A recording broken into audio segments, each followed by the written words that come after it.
Hey guys, welcome back to my channel. Today is Tuesday, March 18th, and I'm talking about Beyond the Gates. I'm sorry it's so late. As I am recording this, it is 10:58 Eastern Standard Time. I was trying to have both of my reviews uploaded from the subs today by 11. I just got behind. My kids wanted to hang out with me and were talking to me about different stuff, and like as much as I want to do this, like my kids are 17 and 20, so like when they engage with me and want to talk to me, I am all in. I'm like disconnected from everything and just like dialed into them because who knows how much longer I got before they no longer trust me with everything. So I always enjoy like hanging out with them and seeing like the older people they are and looking behind me on the wall and seeing their baby pictures while they talk to me about adult stuff. I constantly like this. It's like whiplash. Like what? You was just a baby. Now you a person. It's wild. But anyway, forgive me. So we start off with Nicole, Anita, Vernon, and Kat. They're having like the family breakfast thing. They're at the club. They're eating, showing pics from the gala. I really like something that the Gates does that I haven't seen. That I often wish General Hospital would do. And this may be a shout out to the fact that they have. Well, no, that doesn't make sense. I was gonna say because they have like Fido directing, but Fido worked on General Hospital. I don't know if it's the director or the camera person or whatever. But like, when they have like a round table, and because the camera is in one position, they'll have like everyone kind of sitting on one side of the table and never show like the whole table. That little thing always annoys me because I'm like, that's not how seats work. Like that's not how it would be at a restaurant. Why can't we just sit the back of the chair? I really like that the Gates does that. They will like, I'm at a round table right now, guys. So like, pointing like you guys can see, but I do like that they will have chairs all around the table, the round tables, and just instead of doing like a straight shot to where like the camera would be like right here behind me and come to my back, they go up and it's like an aerial shot, and then you can see everyone, even if it's someone like this side of them or their back. It's just more realistic. It's just, I know it's a little small thing, but it makes the show more realistic and I think more modern. And just good job. It makes me happy. The little things make me happy on this show. So thank you. And I don't always want to compare it to G. I don't want you guys to always think I'm just putting General Hospital down and lifting Beyond the Gates up. I don't mean to, but I do compare them because those are the two soaps I watch right now. If I watch Bold and the Beautiful, I would be comparing that to it. But Bold and the Beautiful always lose any comparison of anything because if you watch it, you know that once they got rid of Thomas, I was like, I can't do this no more. Like I don't know why I'm watching it. And then I watch an episode here and there when my daughter like bullies me into it and makes me. She made me watch like last Friday's episode. It was so crazy because it was like we hadn't missed anything. Like you should not be able to pick it up that easily. But it was fine. I was right about Finn being Luna's father. All right, we're not talking about Beyond the Gates. I'm sorry. I literally just got past my second note and then went off on a tangent. I apologize. I like talking to you guys so much. All right, so they're showing the pits from the gala, and Kat sees Eva wearing her dress and gets pissed off. In typical Kat fashion, Nicole explains it. The family wants to meet Tomas.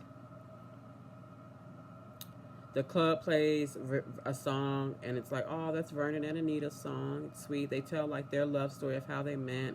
There was a protest, a civil rights march involved, and then he chased her down. It was very sweet. Apparently, she was like a part of a singing group, and this was like right before they took off. But apparently, she was like a famous singer, which is nice. I like that she didn't just marry into this money. That this seems to be they built this money up. Like it's not old money. It's kind of a little new money. I like that they earned it, that they built up their legacy, their wealth and legacy. I was trying to say wealth and legacy and said legacy. Legacy. What is that? Vernon, when he was talking about having to find Anita to like after their first meeting that he didn't want it to be over, I really like the way he talks. He said he didn't want no meet and greet and on and gone. No meet and greet, no on and gone. It was like the little rhyming was cute. He's very charming. I can see how he got her, because she's a beautiful woman. Tomas shows up at the club for Kat. All right, and we see Danny running out of the door, and she runs into Haley. And so as this scene is happening, because you guys know I'm not really listing this in order. It's the easiest way for me to share it with you. So Danny is there. Danny is coming to the breakfast at the club. So she's coming in the door this way, and Haley runs out this way. And so Danny says something silly to Haley like, "Why are you so hangry? Didn't you have breakfast?" And Haley's like, "Oh," and she walks off. And so I was gonna write that in my notes, but I was looking for the best place to put it. I was like, "Where's the Haley section? Where's the Haley section?" I have forgot Haley too. So not only is Haley sitting at that table in the corner, excuse me, trying to get somebody to take her order for breakfast, and they was ignoring her. I was ignoring her ass too. I was like, damn, Haley, I'm so sorry, girl. I forgot you was in this episode. I really did feel bad. It was so funny. I said I almost feel bad, so I guess I didn't feel bad. I'm sorry. I ain't mean to lie to y'all. So Eva shows up. She at the club, needs Nicole to e-sign some files. Again, e-sign, e-signature. I was like, it's just more modern. Like a different show, an older show would have brought in like some paperwork. I just appreciate the attention to detail. So, I think it definitely helps to have like younger writers. Again, Eva's being so helpful to Nicole, proving herself indispensable, and Kat hates it. Vernon invites Kat to join them invites Eva to join them in Kat's seat for a while because Kat is off to the side with Tomas. Kat is staring down. She's mad. She's like, "Yo, Thomas, this was fun. I really wanted to have breakfast with you, but I gotta go correct this shit over there with my family." And Tomas was like, "Who is that lady?" And Kat was like, "She let you in the house last night." He was like, "Oh, girl, I was just looking at you. I ain't even know. I ain't even see her." I was like, "Okay, Tomas, how you not see that beautiful woman who let you in the house? Get the fuck out of here." But it was sweet of him to say. It was romantic. I probably would have fell for it too. You know, we lie to ourselves. We believe what we want to believe. I thought at my big age of 42 that I was old enough to know better, but I'm not above being fooled. And now I'm talking about myself and not the show. I'm so sorry. Let's see. Kat comes over and Ruli gets rid of Eva. And they try to like step in a little bit, the family. And Eva's like, "No, she's right. I gotta go. I got other stuff to do." My next note just says Vernon is funny. I don't even remember what he said, but he's just funny. All right. Then we see Chelsea. Wait, no. Chelsea flirting with Thomas, but that's not true. It was, Eva that was flirting with Thomas. I just wrote my notes wrong. We see Eva flirting with Thomas, and she's flirting. And I was like, I stopped and was like, to see like, is she flirting or is she just being nice? Because I'm a pretty nice, social, outgoing person when I want to be. I'm an introvert, but when I want to when I want to do it, I can do it. So I didn't know if she was just like being outgoing or if she was flirting. I had to wait a second because I want to give her the benefit of the doubt. Then it was pretty clear that she was flirting. I was like, "Oh, girl." Then I was like, "Yeah, this is Carly. That's giving Carly from General Hospital. All right." But Thomas was flirting back. He was. But like I said, that was a different side of Eva for me. And I said so Carly-ish. And Kat is eavesdropping. She watches the exchange. But she only blamed Eva for it. She didn't say anything about Thomas. So I think it's just insecurity about her virginity. Danny, Chelsea. Oh, so we see Danny and Chelsea. This is before. Danny and Chelsea are at Danny's house. Danny tells Chelsea about this dress she's gotten this organization to loan out to her that like never happens and how special it is. And they'll have a photo shoot with Ebony Magazine. Okay, Ebony Magazine. 20 years ago, they would have been like Jet Magazine. But I don't think Jet Magazine exists no more. But again, I appreciated that. Black AF. And Chelsea's like, "Oh, this is so exciting." You can tell she's happy. But I was like, what is wrong? Then I remember, oh, she doesn't want to model. She keeps trying to find time to quit. She wants to do her purse business with Kat. So I felt bad for Chelsea in that moment. But it was very kind of her to not want to like rain on her mom's parade. But Danny gonna have to like, well, we'll talk about Danny in a little bit. Chelsea goes to Kat for advice. This is out of order. Kat was like, "Girl, you see that man over there? Good luck to you." Jacob, we see Jacob with the old rude cop. I didn't know his name. I called him the old rude cop. but I did find his name later. Marcel. Okay, so he's with Marcel. They are at a stakeout. They are watching someone, and Marcel tells Jacob, he I don't know what I was trying to say. He makes fun of him and like calls him a Boy Scout. He's very insulting and like derogatory to him. But he says there are two rules. The first rule is to make it home alive to Sheila. The second rule is don't ask for trouble. And we found out, we thought Sheila was the girlfriend or the wife. He got a wife, but Sheila's his boat. I wonder if have you guys ever heard what they say about boats? When you own a boat, you only have 2 good days of your life. The first day is the day you buy the boat, and the next day you don't have a good day again until you sell it. I was like, damn. Not that I'm no danger of me buying a boat. I will keep my legs right here on land. Thank you very much. But yeah, they're in the car going back and forth. Marcel tells Jacob about his former partner and how like he got in trouble for trying to like save him one day, and that he will never do that again. Tells Jacob, like, you just need to know that like if it's me or you, it's me. I'm choosing me all day. I need you to understand. You might try to save the world, but I'm gonna save myself. Then we see who they're watching, and it ends up being Joey. And the work that he's doing is like something you would have like a lackey doing, like picking up money, making a drop off, something that you could get locked up for, at least a little bit for. That's something he wouldn't have, like a henchman. He would have someone else doing, but Joey's doing it himself, so they are intrigued. Jacob's like, well, let's go ask why.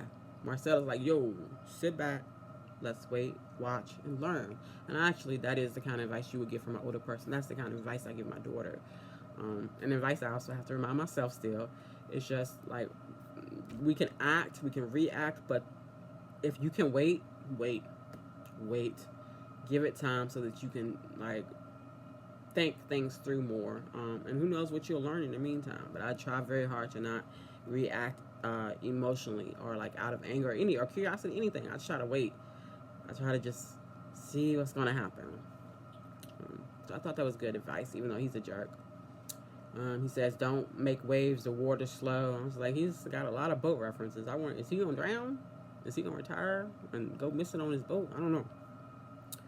All right, we see Naomi, and she's at I don't know the diner's name yet, but she's at like the diner where like the regular people eat at, not the country club. Excuse me, guys, I'm sorry. I think I need some tea.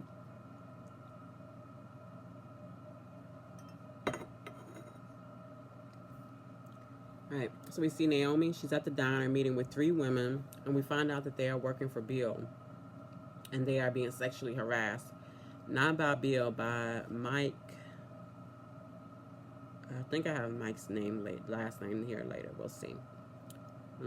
He's sexually harassing them, and I'm sure other women. It started with inappropriate comments about their wardrobe, their body, accidentally brushing up against them. Things escalated. One of the women was offered a promotion in exchange for a date. She said no because she had a boyfriend, thinking that would be the end of it. But she ended up getting a bad performance review, and the promotion went to Haley. When that happened, both my daughter and I both said, that's messy.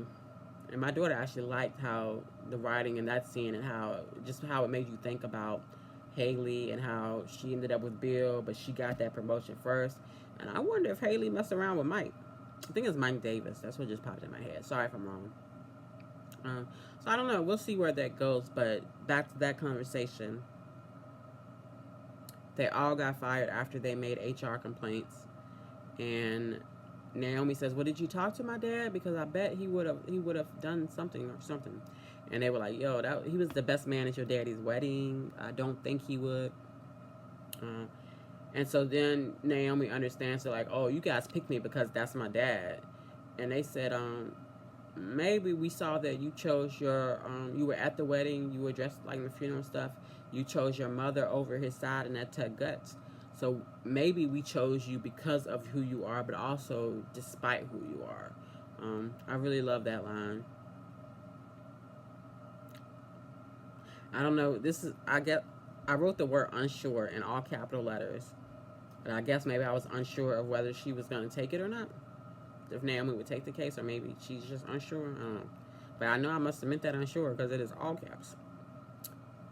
Alright, so because I write this out of order, this might not necessarily make sense. I have older white man is like they're at Bill's house with Bill and Tomas. They're having what some people would call locker room talk. A little nasty about women and stuff. But then once we cut back and forth and find out that that's Mike, and we understand that that's the kind of asshole that he is, Mike tells Bill, if I ever find a hot young thing like that, I would leave my wife for sure. And Tomas, and as nasty as that was, yeah, I'm not really going to talk about that anymore. We saw it. We know that it happens. I am looking forward to see where the story goes. But Tomas says something to Bill in that scene. He tells Bill his house feels like a castle with all the security. All the security? The same security that let Danny break in here? Alright. Okay. Whatever you say. We see Haley. Haley storms in. She's mad because they forgot her at breakfast. Well, ignored her at breakfast.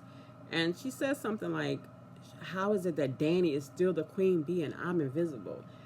And this is why I can't feel bad for Haley, because it's not just that you fell in love with Bill. You want Danny's life. You coveted what she had.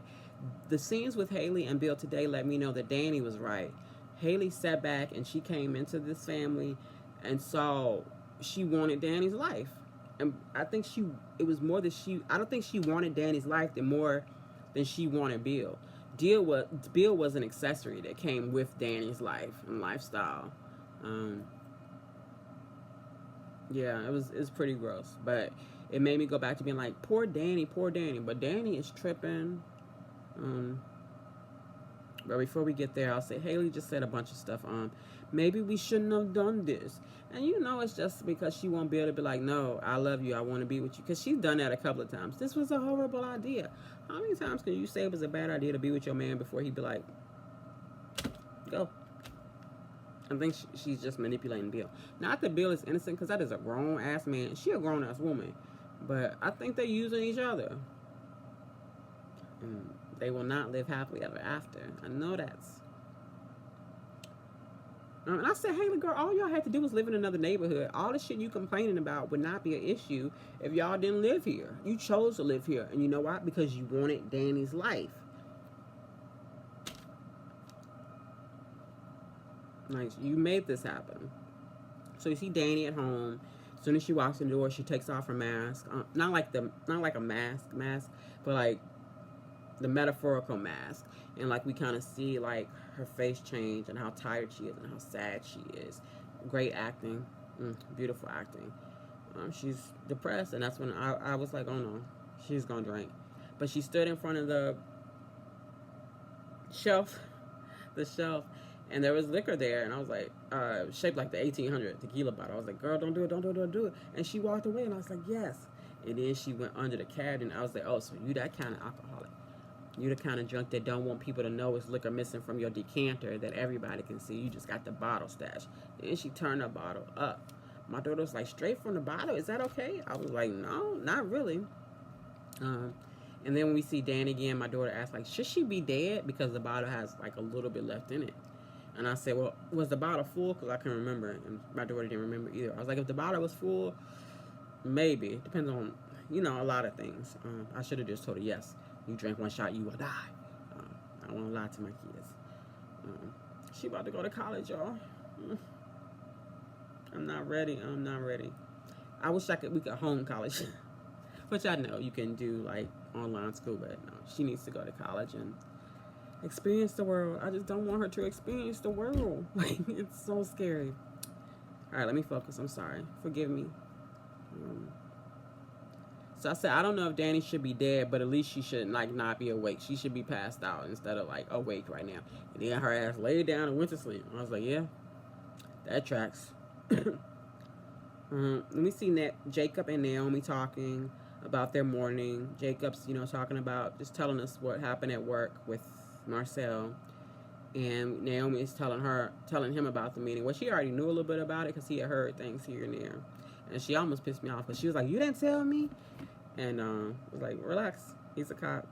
Like, how would you have acted?" So I was glad she reined it back in. Because I like Naomi. I like Jacob too. I really like them together. I hope that they get to stay together because I think what they have is sweet. I like them the way that I like Anita and Vernon. They're just so sweet and like in love. And we see Vernon and Anita at the club after everybody done left, and they like, breakfast was great. What you trying to do?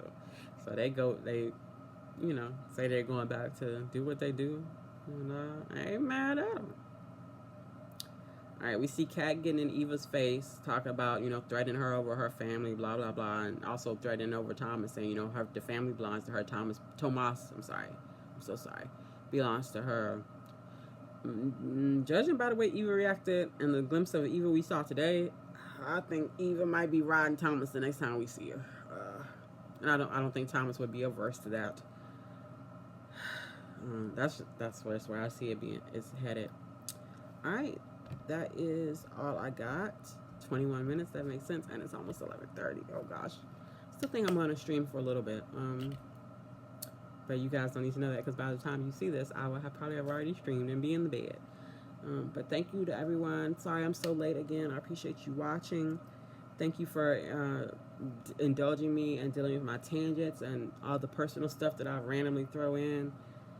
You mean a lot to me, and I appreciate the time we get to spend together.